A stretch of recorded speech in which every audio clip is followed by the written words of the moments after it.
First reading. A reading from the Acts of Apostles, chapter 25, verses 13 to 21.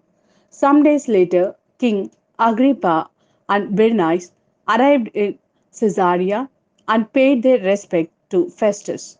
Their visit lasted 7 days, and Festus put Paul's case before the king, saying, "There is a man here whom Felix left behind in custody. And while I was in Jerusalem, the chief priest and elders of the Jews laid information against him, demanding his condemnation.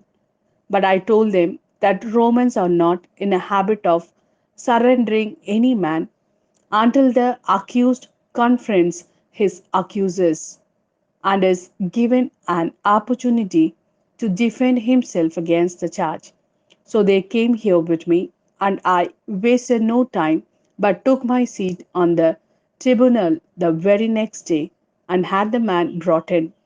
When confronted with him, his accusers did not charge him with any of the crimes I had expected. But they had some argument or other with him about their own religion and about a dead man called Jesus, whom Paul alleged to be alive. Not feeling qualified to deal with questions of this sort, I asked him if he would be willing to go to Jerusalem to be tried there on this issue. But Paul put in an appeal for his case to be reserved for the judgment of the emperor. So I ordered him to be remanded until I could send him to Caesar. This is the word of Lord.